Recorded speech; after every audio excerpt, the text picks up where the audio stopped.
ಪ್ರಶ್ನೆಗಳಾದಷ್ಟು ಕೂಡ ಭಗವದ್ಗೀತೆಗೆ ಮತ್ತು ಈ ಸೆಷನ್ಗಳಿಗೆ ಸಂಬಂಧಪಟ್ಟಂತೆ ಇರಲಿ, ಬೇರೆದೆಲ್ಲವೂ ಕೇಳೋದು ಬೇಡ. ಆಮೇಲೆ ಪರ್ಸನಲ್ ಆಗಿ ಖಂಡಿತವಾಗ್ಲೂ ಅದನ್ನು ಕೇಳ್ಬೋದು.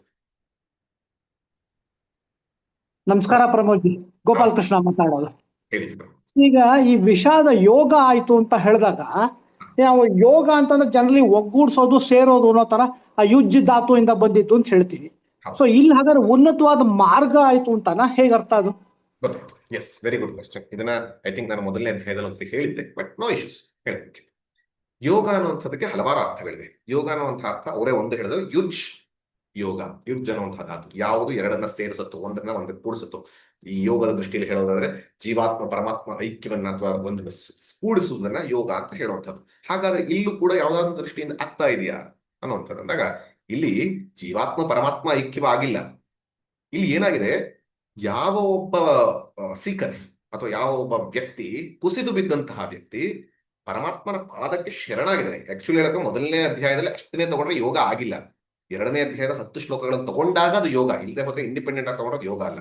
ಈ 10 ಶ್ಲೋಕವನ್ನು ತಗೊಂಡು ಅದಕ್ಕೆ ಹಿಂದಕ್ಕೆ ರಿಟ್ರಾಕ್ಟ್ ಮಾಡಿದ್ರೆ, ಯಾವ ಒಬ್ಬ ಕುಸಿದ ವ್ಯಕ್ತಿ ಜೀವನದಲ್ಲಿ ಎಲ್ಲವನ್ನು ಕಳ್ಕೊಂಡಂತಹ ವ್ಯಕ್ತಿ ಏನೂ ಜೀವನದಲ್ಲಿ ಕಾಣಿಸ್ತಾ ಇಲ್ಲ, ಪರಮಾತ್ಮನ ಪಾದಗಳಿಗೆ ಶರಣಾಗ್ತಾನಲ್ಲ, ಆ ರೀತಿಯಲ್ಲಿ ಯೋಗ ಒಂದರ್ಥ. ಇನ್ನೊಂದು ಅರ್ಥ ಯೋಗ ಅಂತಂದ್ರೆ ಟಾಪಿಕ್. ಯೋಗ ಅಂತಂದ್ರೆ ಟಾಪಿಕ್. ಯಾಕಂದ್ರೆ ನೀವು ಗೀತೆಯಲ್ಲೇ ಬರುವಂತಹ ಹಲವಾರು ಅಧ್ಯಾಯಗಳ ಹೆಸರನ್ನು ನೋಡಿದ್ರೆ ಎಲ್ಲವೂ ಕೂಡ ನಿಮ್ಗೆ ಯೋಗ ಆಗತ್ತೆ ಅಂತಿಲ್ಲ, ಯೋಗ ಮಾಡಿಸುತ್ತೆ ಅಂತಿಲ್ಲ, ಕರ್ಮ ಸನ್ಯಾಸದಿಂದ ಅಂತಲ್ಲ. ಹಾಗಾದ್ರೆ ಇಲ್ಲಿ ಏನು ಅಂತಂದ್ರೆ ಯೋಗ ಮೀನ್ಸ್ ಟಾಪಿಕ್. ಮೊದಲನೇ ಅಧ್ಯಾಯದ ಟಾಪಿಕ್ ಅನ್ನು ಅರ್ಜುನ ವಿಷಾದ. ಸೊ ಆ ರೀತಿ ತಗೊಂಡ್ರೆ ಅದನ್ನ ಅರ್ಜುನ ವಿಷಾದ. ಎರಡನೇದನ್ನು ತಗೊಂಡ್ರೆ ಸಾಂಖ್ಯ. ಸಾಂಖ್ಯ ಅಂದ್ರೆ ಆತ್ಮ, ಆತ್ಮದ ಟಾಪಿಕ್. ಮೂರನೇದು ಕರ್ಮದ ಟಾಪಿಕ್. ಈ ರೀತಿಯಲ್ಲಿ ಸೊ ಯೋಗ ಅನ್ನೋದಕ್ಕೆ ಹಲವಾರು ಅರ್ಥಗಳು. ನೀವು ಹೇಳಿದ ಹಾಗೆ ಪಾತ್ ಅನ್ನುವಂಥದ್ದು ತಗೊಳ್ಬೋದು, ಡೆಫಿನೆಟ್ಲಿ ತಗೊಳ್ಬೋದು. ಯಾಕೆ ಅಂದಾಗ, ಯೋಗ ಅಂದ್ರೆ ನಾವೀಗೇನು ಹೇಳ್ತೀವಿ, ಯೋಗ ಮಾಡದೆ ಇವತ್ತು ಅಂದ್ರೆ ಏನಂತೀವಿ, ನಾನು ಸೂರ್ಯ ನಮಸ್ಕಾರ ಮಾಡಿದೆ, ನಾನು ವೃಕ್ಷಾಸನ ಮಾಡಿದೆ, ನಾನು ಪದ್ಮಾಸನ ಹಾಕಿದೆ, ಇದನ್ನೆಲ್ಲ ಹೇಳಿ ನಾನು ಯೋಗ ಮಾಡಿದೆ ಅಂತ. ಆದ್ರೆ ನಿಜವಾದ ಅರ್ಥದಲ್ಲಿ ಯೋಗ ಅಂದ್ರೆ ನೀವೇ ಹೇಳಿದ್ರಿ, ಸಮಾಧಿಯಲ್ಲಿ ನನ್ನ ಒಂದು ಆ ಅರಿವೇ ಇಲ್ಲದಂತಹ ಸ್ಥಿತಿ, ಆ ನಿರ್ವಿಕಲ್ಪ ಸಮಾಧಿ ಇರೋದು ನಿಜವಾದ ಯೋಗ. ಯೋಗ ಸಮಾಧಿ, ಪತಂಜಲಿ ಭಾಷ್ಯ. ಮತ್ತೆ ಇದನ್ನು ಹೇಳ್ತೀವಲ್ಲ, ಇದರಿಂದ ಅಲ್ಲಿಗೆ ಹೋಗ್ತೀವಲ್ಲ, ಮಾರ್ಗವನ್ನೂ ಕೂಡ ಯೋಗ ಅಂತೀವಿ, ಕೊನೆಯ ಒಂದು ಗಮ್ಯವನ್ನು ಕೂಡ ಯೋಗ ಅಂತೀವಿ. ಆ ದೃಷ್ಟಿಯಿಂದ ಅರ್ಜುನ ವಿಷಾದ ಆ ನಿಜವಾದ ಯೋಗಕ್ಕೆ ಪಾತ್ ಆಗಿದ್ರಿಂದ ಅರ್ಜುನ ವಿಷಾದ ಯೋಗ ಅಂತ ಅನ್ಕೋದು. ನಮಸ್ತೆ ಪ್ರಮೋದ್ ಸರ್. ಕುತಸ್ತ್ವ ಕಶ್ಮಲಂ ಇದಂ ಹೇಗೆ ನಾವು ಉಚ್ಚಾರಣೆ ಮಾಡ್ಬೇಕು ಅನ್ನೋದು ತುಂಬಾ ಸುಂದರವಾಗಿ ಹೇಳ್ಕೊಟ್ರಿ. ನಾವು ಸುಮ್ನೆ ಕುತಸ್ತ್ವ ಕಶ್ಮಲಂ ಇದಂ ಆತರ, but it was very good. ಸಾಂಖ್ಯ ಅಂದ್ರೆ ಎನಿಥಿಂಗ್ ರಿಲೇಟೆಡ್ ಟು ನಂಬರ್ಸ್ ಆತರ ಏನಾದ್ರು? ಇವಾಗ ಕಪಿಲ್ ಸ್ವಲ್ಪ ಜೋರಾಗಿ ಹೇಳ್ತೀರಾ? ಸಾಂಖ್ಯ ಅಂದ್ರೆ ಏನಾದ್ರೂ ಸಂಖ್ಯೆಗೆ ಸಂಬಂಧಪಟ್ಟಿರೋದೇನಾದ್ರೂ ಇದೆ ಅಂದ್ರೆ, ಇವಾಗ ಕಪಿಲ ಗೀತೆಯಲ್ಲಿ ಸಾಂಖ್ಯ ಅಂತ ಏನೋ ಬರುತ್ತಲ್ಲ, ಆತರ ಏನಾದ್ರೂ ಇದೆಯಾ? ಸಾಂಖ್ಯ ಅಂದ್ರೆ ಒಂದ್ ಸ್ವಲ್ಪ ಎಕ್ಸ್ಪ್ಲೇನ್ ಮಾಡ್ಬೋದಾ? ಇದು ಕಪಿಲರ ಸಾಂಖ್ಯ ಯೋಗದಂತೆ ಅಲ್ಲ, ಕಪಿಲರ ಸಾಂಖ್ಯ ದರ್ಶನದಂತೆ ಅಲ್ಲ. ಕಪಿಲರ ಸಾಂಖ್ಯ ದರ್ಶನದಲ್ಲೂ ಸಮ್ಯಕ್ ಅಂದ್ರೆ ಖ್ಯಾತಿ, ಅಲ್ಲೂ ಕೂಡ ಜ್ಞಾನವೇ ವಿವೇಕವೇ ಮುಖ್ಯ. ಆದ್ರೆ ಕಪಿಲರ ಸಾಂಖ್ಯ ದರ್ಶನದಲ್ಲಿ ಮುಖ್ಯವಾಗಿ 24 ತತ್ವಗಳು, ಪಂಚಭೂತಗಳು, ಪಂಚಕರ್ಮಗಳು, ಕರ್ಮೇಂದ್ರಿಯಗಳು, ಜ್ಞಾನೇಂದ್ರಿಯಗಳು, ಮನಸ್ಸು, ಬುದ್ಧಿ, ಅಹಂಕಾರ, ಚಿತ್ತ, ಈ ರೀತಿ ಎಲ್ಲ ತಗೊಂಡು ಪಂಚಪ್ರಾಣಗಳು ಇದೆಲ್ಲ ತಗೊಂಡು 24 ತತ್ವಗಳನ್ನು ಹೇಳಿ 25ನೇದು ಪುರುಷ ಅಂತ ಹೇಳಿ ಅಲ್ಲಿ ಸಂಖ್ಯೆಯನ್ನ ಕೌಂಟ್ ಮಾಡ್ತಾ ಮಾಡ್ತಾ ಮಾಡ್ತಾ ಆ ದೃಷ್ಟಿಯಿಂದನೂ ಸಾಂಖ್ಯ ಅಂತ ಅವ್ರದನ್ನೇ ಹೇಳ್ತಾರೆ, ಸಾಂಖ್ಯ ದರ್ಶನ. ಆದ್ರೆ ಇಲ್ಲಿ ಆ ಕಪಿಲರ ಸಾಂಖ್ಯ ದರ್ಶನಕ್ಕೂ 2ನೇ ಅಧ್ಯಾಯ ಗೀತೆಯ ಅಧ್ಯಾಯಕ್ಕೂ ಯಾವುದೇ ಸಂಬಂಧ ಇಲ್ಲ.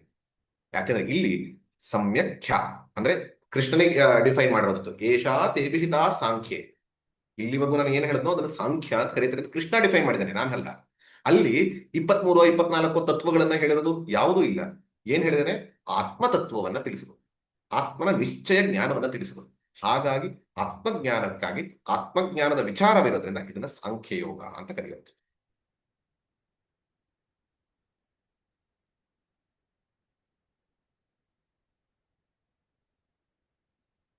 ನಮಸ್ಕಾರ. ನಮಸ್ತೆ ಪ್ರಭುಜಿ. ನಂದು ಪ್ರಶ್ನೆ ಏನಂದ್ರೆ, ಈಗ ನೀವು ಕರ್ಮದ ಹೇಳಿದ್ರಲ್ಲ, ಯಾವುದೇ ಒಂದು ಕರ್ಮನ ಮಾಡದೇ ಇದ್ರೂ ತಪ್ಪಾಗುತ್ತೆ, ಮಾಡುವಂತ ಕರ್ಮನ. ಸೊ ನಾವು ಪಾಪಕರ್ಮ ಮಾಡಿದ್ರೆ ಅದು ಗೊತ್ತೇ ಇದೆ. ಸಪೋಸ್ ಈಗ ನಾವು ನಮ್ಮ ಕಣ್ಣು ಮುಂದೆ ಅನ್ಯಾಯ ನಡೀತಿರುತ್ತೆ, ಅದು ನಮಗೆ ಗೊತ್ತಿರುತ್ತೆ, ಅಲ್ಲಿ ನ್ಯಾಯ ಹೇಳೋ ಪರಿಸ್ಥಿತಿ ಇದ್ರೂ ಬಾಯಿ ಮುಚ್ಕೊಂಡು ಬಂದ್ಬಿಡ್ತೀವಿ, ಯಾಕೆಂದ್ರೆ ಅದು ಮುಂದೆ ನಮಗೆ ತೊಂದರೆ ಆಗುತ್ತೆ ಅಂತ. ಇದು ಕರ್ಮ ಆಗತ್ತಾ? Good question, very good question. And ಎಲ್ಲರಿಗೂ ಕೂಡ ಬರಬೇಕಾಗಿರೋ ಪ್ರಶ್ನೆ. ಏನ್ ಹೇಳಿದ್ದು? ಮಾಡಬಾರದ ಕರ್ಮವನ್ನ ಮಾಡಿದ್ರೆ ಪಾಪ ಬರುತ್ತೆ, ಅದೆಲ್ಲರಿಗೂ ಗೊತ್ತು. ನಿಷಿದ್ಧ ಕರ್ಮವನ್ನ ಮಾಡಿದ್ರೆ ಪಾಪ ಬರುತ್ತೆ, ಮಾಡಬಾರ್ದನ್ನ ಮಾಡಿದ್ರೆ ಅದು ಪಾಪವೂ ಬರುತ್ತೆ. ಇಲ್ಲೂ ಕೂಡ ನಮ್ಗೆ ಗೊತ್ತಿರೋ ಹಾಗೆ ನ್ಯಾಯದಲ್ಲೂ ಕೂಡ ಶಿಕ್ಷೆ ಆಗತ್ತೆ. ಮಾಡಬೇಕಾಗಿದ್ದನ್ನ ಬಿಟ್ಟರೆ ಶಿಕ್ಷೆ ಆಗತ್ತೆ ಅಂತ ಅಂದ್ವಿ. ಶಿಕ್ಷೆ ಅಂದ್ರೆ ಇಲ್ಲಿ ಪಾಪ ಅನ್ನೋ ದೃಷ್ಟಿಯಿಂದ. ಎಕ್ಸಾಂಪಲ್, ನಾವು ಟ್ಯಾಕ್ಸ್ ದಿನ ತಗೊಂಡ್ವಿ, ಲ್ಯಾಂಡ್ ಟ್ಯಾಕ್ಸ್ ಯಾವುದೇ ಆಗಲಿ, ಈ ತರದ್ದು ತಗೊಂಡ್ವಿ. ಸೊ ಹಾಗಾಗಿ ಪ್ರತ್ಯವಾಯ ದೋಷ ಅಂತ ಹೆಸರು ಶಾಸ್ತ್ರೀಯ ದೃಷ್ಟಿಯಿಂದ. ಹಾಗಾದ್ರೆ ಕಣ್ಮುಂದೆ ಅನ್ಯಾಯ ಆಗ್ತಾ ಇದೆ. ಇಲ್ಲಿ ಅರ್ಜುನಂಗೆ ಅದೇ ಆಗಿದ್ದು, ಕಣ್ಮುಂದೆ ಅನ್ಯಾಯ ಆಗ್ತಾ ಇದೆ, ಅಧರ್ಮ ಆಗ್ತಾ ಇದೆ. ಆ ಅಧರ್ಮ ಮತ್ತು ಅನ್ಯಾಯವನ್ನು ನೋಡ್ತಾ ಅವನು ತೆಪ್ಪಗೆ ಕೂತ್ಕೊಳ್ತೀನಿ ಅಥವಾ ಬಿಟ್ಟು ಹೋಗ್ತೀನಿ ಅಂತಂದ್ರೆ ನಿನಗೆ ಪ್ರತಿವಾಯ ದೋಷ ಬರುತ್ತೆ, ನಿನಗೆ ಪಾಪವೇ ಬರುತ್ತೆ, ಅಸ್ವರ್ಗ್ಯ, ನಿನಗೆ ನರಕವೇ ಗ್ಯಾರಂಟಿ ಅಂತ ಕೃಷ್ಣ ಹೇಳ್ದ. ಹಾಗಾದ್ರೆ ನಮ್ಮ ಜೀವನದಲ್ಲೂ ಕೂಡ ಕಣ್ಣು ಮುಂದೆ ಅನ್ಯಾಯ ಆಗತ್ತೆ, ಕಣ್ಣು ಮುಂದೆ ಏನೋ ಒಂದು ನಡಿಬಾರ್ದಂತ ನಡೀತಾ ಇದೆ. ಆಗ ನಾನು ಅದಕ್ಕೆ ಯಾವ ರೀತಿ ರೆಸ್ಪಾಂಡ್ ಮಾಡಬೇಕು ಅಥವಾ ಅದಕ್ಕೆ ಯಾವ ರೀತಿ ಪ್ರತಿಕ್ರಿಯೆ ಕೊಡಬೇಕು? ಕೊಡ್ಲಿಲ್ಲ ಅಂದ್ರೆ ನನಗೆ ಪಾಪ ಬರುತ್ತಾ ಅಥವಾ ನರಕ ಆಗತ್ತಾ ಅನ್ನುವಂಥ ಪ್ರಶ್ನೆ. Very good question. ಇಲ್ಲಿ ಧರ್ಮದ ಸೂಕ್ಷ್ಮತೆಯನ್ನು ಶಾಸ್ತ್ರ, ನಾನು 3 ಟ್ರಿಪಲ್ ಫಿಲ್ಟರ್ ಅಲ್ಲಿ ಶಿಷ್ಟಾಚಾರಗಳು ಹೇಳಿದಲ್ಲ, ಶಾಸ್ತ್ರ ಸಮ್ಮತವಾಗಿರುವಂತಹ ಸ್ವಧರ್ಮ ಅಂತ ಹೇಳಿದಲ್ಲ, ಅದು ಬರೋದು. ಅರ್ಜುನನಿಗೆ ಅದು ಮಾಡಲೇಬೇಕಾಗಿದ್ದಂಥದ್ದು. ಹಾಗಾಗಿ ಮಾಡಬೇಕಾಗಿದ್ದನ್ನ ಬಿಟ್ರೆ ಪ್ರಾಬ್ಲಮ್, ಇಟ್ಸ್ ಅ ಪಾಪ. ನನಗೆ ಮಾಡಿದ್ರೆ ಒಳ್ಳೇದು. ನನಗೆ ಮಾಡಿದ್ರೆ ಕಣ್ಣು ಮುಂದೆ ಅನ್ಯಾಯ ಆಗ್ತಾ ಇದ್ದಾಗ ಅದನ್ನ ತಡೆಯುವಂಥದ್ದು ಮುಖ್ಯ, ತಡೆಯುವಂಥದ್ದು ಒಳ್ಳೆಯದು. ಈವನ್ ಕಾನ್ಸ್ಟಿಟ್ಯೂಷನ್ ಫಂಡಮೆಂಟಲ್ ಡ್ಯೂಟಿಲಿ ಏನ್ ಹೇಳುತ್ತೆ, ನಿಮ್ಮ ಕಣ್ಮುಂದೆ ಏನಾದ್ರು ಆಗ್ತಾ ಇದ್ರೆ ಯು ಇನ್ಫಾರ್ಮ್ ಅಂತ. ನಿಮ್ ಕಣ್ಮುಂದೆ ಏನಾದ್ರು ಅನ್ಯಾಯ ನಡೀತಾ ಇದ್ರೆ ಪೊಲೀಸ್ಗೆ ಹೇಳಿ, ಕೋರ್ಟ್ಗೆ ಹೋಗಿ ಈ ರೀತಿ ಮಾಡಿ ಅಂತ ಹೇಳುತ್ತೆ. ಮಾಡಲೇಬೇಕು ಅಂತ ಹೇಳುತ್ತಾ? ಮಾಡಲೇಬೇಕು ಅಂತ ಹೇಳುತ್ತೆ. ಯಾಕೆ? You are not a police. ಅದೇ ನಾನು ಪೊಲೀಸ್ ಆಗಿದ್ದು ನನ್ನ ಮುಂದೆ ಅನ್ಯಾಯ ಆಗ್ತದೆ, ಆಗ ನಾನು ತೆಪ್ಪು ಕೂತ್ಕೊಂಡ್ರೆ ದಟ್ ಇಸ್ ಪಾಪ. ನಾನು ಒಬ್ಬ ಸಾಧಾರಣ ನಾಗರಿಕ, ಆಗ ನನ್ನ ಕಣ್ಣು ಮುಂದೆ ಅನ್ಯಾಯ ಆಗ್ತಾ ಇದ್ರೆ ಆ ಅನ್ಯಾಯವನ್ನ ನೋಡ್ಕೊಂಡು ಸುಮ್ಮನೆ ಇರಬಾರ್ದು. ಏನಾಗತ್ತೋ ಪ್ರಯತ್ನ ಮಾಡಬೇಕು. ಪ್ರಯತ್ನ ಮಾಡೋದ್ರಿಂದ ಪುಣ್ಯ, ಒಳ್ಳೆಯದು. ತಪ್ಪಿ ತಪ್ಪಿ ನನ್ನ ಒಂದು ಶಕ್ತಿ ಇಲ್ಲ ಅಂತನೋ, ಅದರಿಂದ ನನಗೆ ಇನ್ನೇನೋ ಕಷ್ಟ ಆಗತ್ತೆ ಅಂತನೋ ಮಾಡ್ಲಿಲ್ಲ ಅಂದ್ರೆ ಪಾಪ ಬರಲ್ಲ, ಆದ್ರೆ ಪುಣ್ಯವೂ ಬರಲ್ಲ. ಆದ್ರೆ ಮನಸ್ಸಿಗೆ ಸಂಸ್ಕಾರ ಅಂತ ನೆಟ್ಟರುತ್ತೆ. ಮನಸ್ಸಿಗೆ ಒಂದು ಸಂಸ್ಕಾರ ಅಂದ್ರೆ ಅನ್ಯಾಯ ನಡೀತಾ ಇದ್ರೂ ಕೂಡ ಧ್ವನಿ ಎತ್ತದ ಸಂಸ್ಕಾರ ನನ್ನ ಹೃದಯದಲ್ಲಿ ಬರುತ್ತೆ. ಮುಂದೆಯೂ ಕೂಡ ಆ ರೀತಿ ಆಗುತ್ತೆ, ಮುಂದೆಯೂ ಕೂಡ ಆ ರೀತಿ ಆಗುತ್ತೆ, ಮತ್ತೆ ಆ ರೀತಿ ಆಗುತ್ತೆ. ಹಾಗಾಗಿ ನನ್ನ ಪರ್ಸನಾಲಿಟಿಯಲ್ಲಿ ಕುತ್ಸಿತನಾಗ್ತೀನಿ. ಕರ್ಮದಿಂದ ಬರಬೇಕಾಗಿದ್ದಂತ ಪಾಪ ಬರಲ್ಲ, ಸಂಸ್ಕಾರದಿಂದ ಬರಬೇಕಾಗಿದ್ದಂತಹ ನೆಗೆಟಿವ್ ಇಂಪ್ರೆಷನ್ ಬರುತ್ತೆ. ಹಾಗಾಗಿ ಏನ್ ಮಾಡ್ಬೇಕು? ಆದಷ್ಟು ನನ್ನ ಕೈಲಾದಷ್ಟು ಅನ್ಯಾಯಗಳನ್ನು ಹೋದಾಗ ಅದನ್ನೇ ಹೇಳ್ತಾರೆ ಅಂತ, violence of the wicked and silence of the wise both are equally dangerous. Both are equally dangerous ಅಂದ್ರೆ ಒಬ್ಬ ಕಟುಕನ ವೈಲೆನ್ಸ್, ಹಿಂಸೆಯು, ಹಾಗೆ ಒಬ್ಬ ಸಾಧುವಿನ ಮೌನವು, ಈ ಎರಡೂ ಕೂಡ ಆ ಅನ್ಯಾಯದ ಸಂದರ್ಭದಲ್ಲಿ ಸಮನಾಗೇ ಆಗುತ್ತೆ.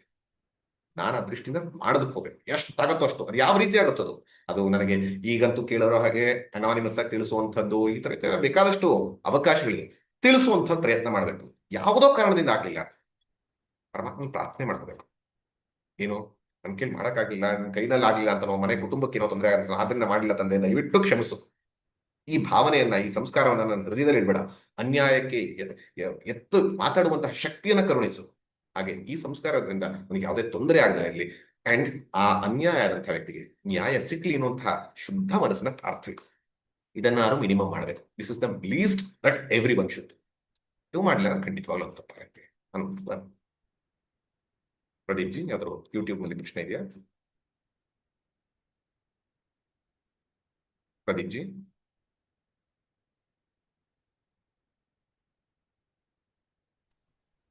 ನಮಸ್ಕಾರ ಪ್ರಭಾಜಿ. ನಮಸ್ಕಾರ. ಅಚ್ಯುತ್ ಮೂರ್ತಿ, ದಾವಣಗೆರೆಯಿಂದ. ನಮಸ್ಕಾರ, ಹೇಳಿ ಸರ್. ಶ್ರೀಕೃಷ್ಣನ್ಗೆ ಪ್ರತಿಯೊಂದು ಗೊತ್ತಿತ್ತು.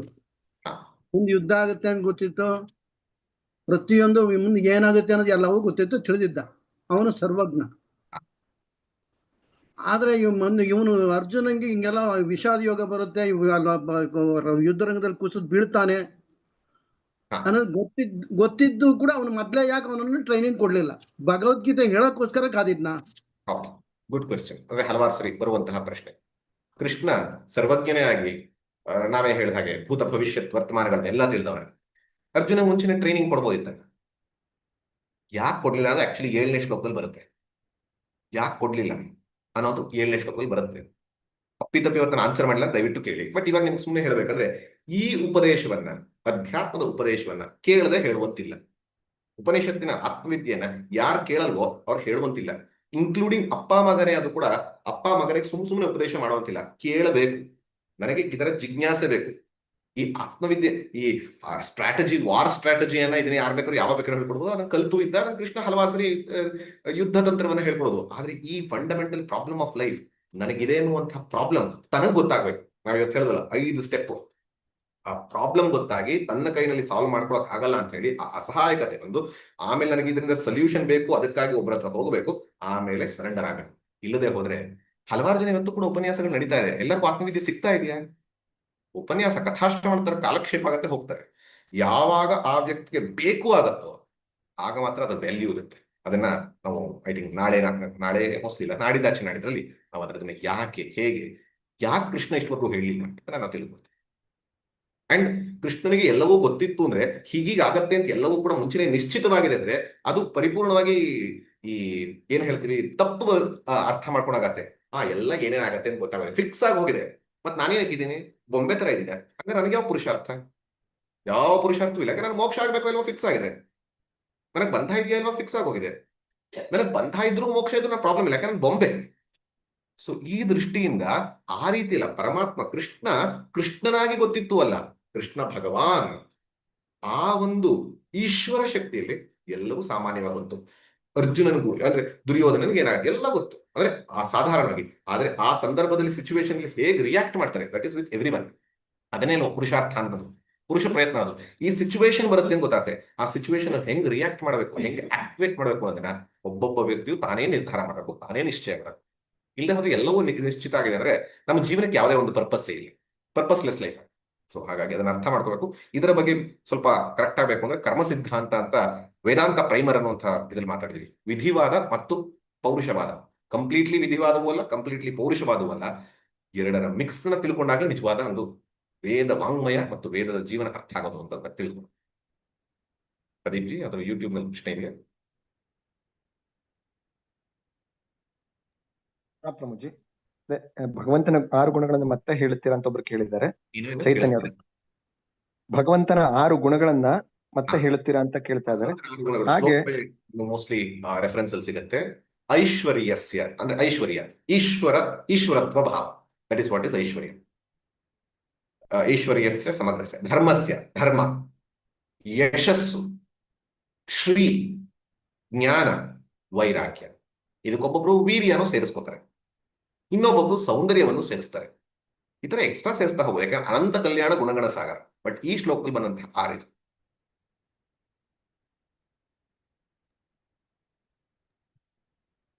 ನಮಸ್ತೆ ಸರ್. ನಮಸ್ಕಾರ. ಇದು ವಿಷಾದ ಅಂದ್ರೆ ಇಲ್ಲಿ ಸ್ವಾರ್ಥವಿಲ್ಲದೆ ಲೋಕ ಕಲ್ಯಾಣಾರ್ಥವಾಗಿ ವಿಷಾದ ಬಂದಾಗ ಮಾತ್ರ ಗುರು ಸಿಗ್ತಾರಲ್ವಾ? ಸ್ವಾರ್ಥ ಅಥವಾ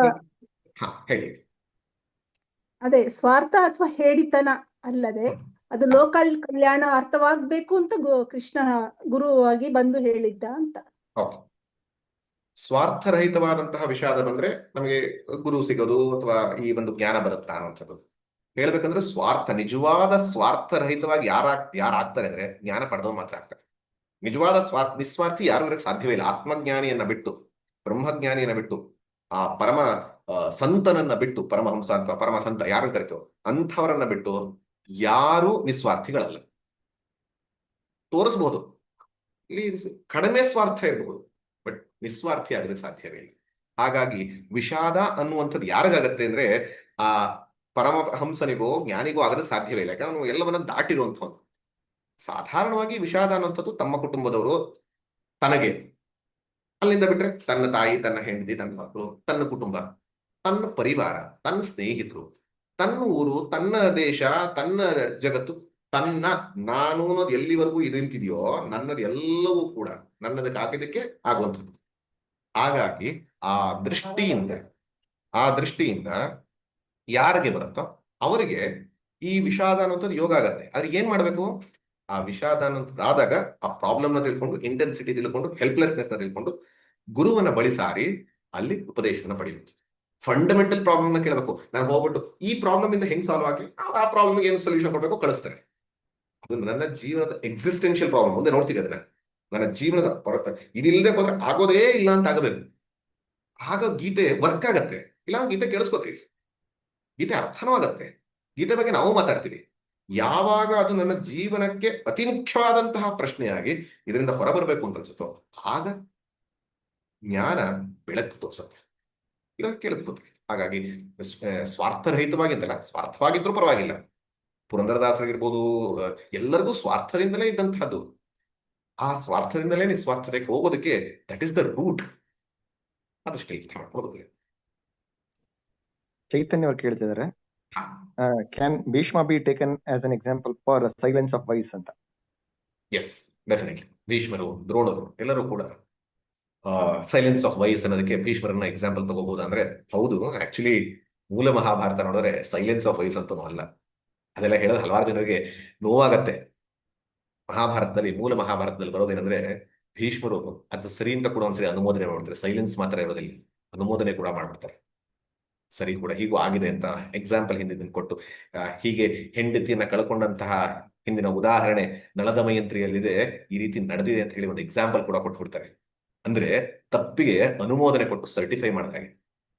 ಜನರಲ್ ಆಗಿ ನೋಡಿದಾಗ ಸೈಲೆನ್ಸ್ ಆಫ್ ವೈಸ್. ಬಟ್ ಭೀಷ್ಮರು ಒಂದ್ ಎರಡು ಮೂರು ಸಿಚುವೇಶನ್ಗಳಲ್ಲಿ ಸ್ವಲ್ಪ ಎಳವ್ಬಿಟ್ಟು, ಅದಕ್ಕೋಸ್ಕರ ಕೃಷ್ಣ ಅವ್ರನ್ನ ಎಷ್ಟೇ ಗೌರವದಿಂದ, ಬೇರೆ ಬೇಕಾದಷ್ಟು ಗುಣಗಳಲ್ಲಿ ಗೌರವ ತೋರಿಸೋದು, ಈ ವಿಚಾರ ಬಂದಾಗ ಅವ್ರನ್ನ ಅತ್ಯಂತ ಹೇಯವಾಗಿ ಕೂಡ ನೋಡ್ತಾರೆ. ಅದಷ್ಟೇ ಮಾಡ್ಕೊಳ್ಳೋದು.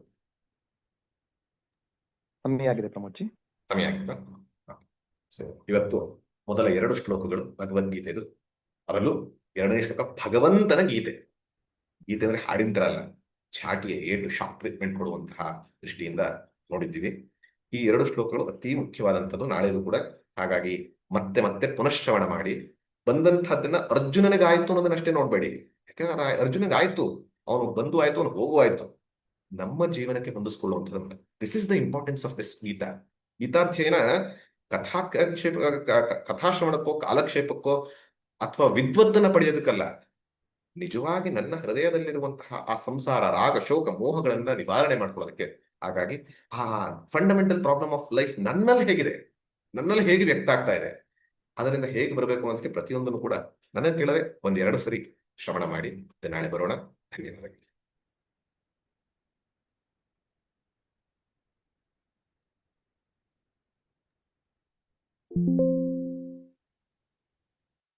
ನಮಸ್ತೆ, ನಮಸ್ಕಾರ. ನಾವು 2ನೇ ದಿನದ ಈ ಉಪನ್ಯಾಸ ಮಾಲಿಕೆಯ ಕೊನೆಯ ಹಂತಕ್ಕೆ ಬಂದಿದ್ದೀವಿ. ಇವತ್ತು ಕೂಡ ನಾವು ಭಗವಂತನ ಒಂದು ತೀಕ್ಷ್ಣವಾದ ಮಾತುಗಳನ್ನ ಕೇಳಿಸ್ಕೊಂಡಿದ್ದೀವಿ, ಹೇಗೆ ಭಗವಂತ ಕೃಷ್ಣ ಮಾತಾಡ್ದ ಅಂತ. ಸೊ ಕೊನೆಯಲ್ಲಿ ಕೆಲವೊಂದು ಸೂಚನೆಗಳು. ಈಗ ನಮ್ಮ ಪ್ರತಿದಿನದಂತೆ ನಮ್ಮ ವಾಟ್ಸಪ್ ಗ್ರೂಪ್ಗಳು ಈಗ ಓಪನ್ ಆಗುತ್ತೆ. ಅಲ್ಲಿ ನಿಮ್ಮ ಪ್ರಶ್ನೆಗಳನ್ನ, ನಿಮ್ಮ ಅನಿಸಿಕೆಗಳನ್ನ ನೀವು ಕೇಳಬಹುದು. ಅಲ್ಲಿ ನಾವು ಉತ್ತರವನ್ನ ಕೊಡ್ತೀವಿ. ಇನ್ನು ಹಲವಾರು ಜನ ಇಲ್ಲಿ ಪ್ರಶ್ನೆಗಳನ್ನ ಕೇಳಿದ್ರೆ ಅದನ್ನು ಉತ್ತರಿಸಕ್ಕಾಗ್ಲಿಲ್ಲ. ನೀವೆಲ್ಲ ಪ್ರಶ್ನೆಗಳನ್ನ ಅಲ್ಲಿ ಕೇಳಿ ಅಂತ ನಮ್ಮನ್ನ ನಾವು ವಿನಂತಿಸ್ಕೋತೀವಿ. ಹಾಗೆ ಈ ಒಂದು ವಿಷಯಗಳು ತುಂಬಾ ಗಹನವಾದ ಕಾರಣ ಮತ್ತೆ ಮತ್ತೆ ಕೇಳಿಸ್ಕೊಳ್ಳೋದು ಅತಿ ಸೂಕ್ತವಾಗಿರುತ್ತೆ. ಮತ್ತೆ ಮತ್ತೆ ಕೇಳಿಸ್ಕೊಳ್ಳಿ. ಅಲ್ಲಿ ನೀವು ಯೂಟ್ಯೂಬ್ ನಲ್ಲಿ ನಿಮ್ಮ ಒಂದು ಪ್ರಶ್ನೆಗಳನ್ನ, ಅನಿಸಿಕೆಗಳನ್ನ ಅಲ್ಲಿ ಕೂಡ ಹಾಕಿದ್ರೆ ಬೇರೆಯವರು ಕೂಡ ಅದು ನಾವು ಉತ್ತರವನ್ನ ಕೊಟ್ಟಾಗ ಅವ್ರಿಗೂ ಕೂಡ ಒಂದು ದಾರಿದೀಪವಾಗುತ್ತೆ. ಹಾಗೆ ನಾಳಿನ ಕಾರ್ಯಕ್ರಮ ಮತ್ತೆ 6:15ಗೆ ಶುರುವಾಗಲಿದೆ. ಝೂಮ್ ನಲ್ಲಿ 6:20ಕ್ಕೆ ಎಲ್ಲರೂ ಜಾಯಿನ್ ಆಗ್ಬೇಕು ಅಂತ ಕೇಳ್ಕೊತೀವಿ. ಝೂಮ್ ನಲ್ಲಿ ಅವಕಾಶ ಸಿಗದಿದ್ದಲ್ಲಿ 6:30 ನಂತರ ಯೂಟ್ಯೂಬ್ ನಲ್ಲಿ ಎಲ್ಲರೂ ಈ ಒಂದು ಲೈವ್ ಪ್ರಸಾರವನ್ನ ವೀಕ್ಷಣೆ ಮಾಡಬಹುದು. ಇದರೊಂದಿಗೆ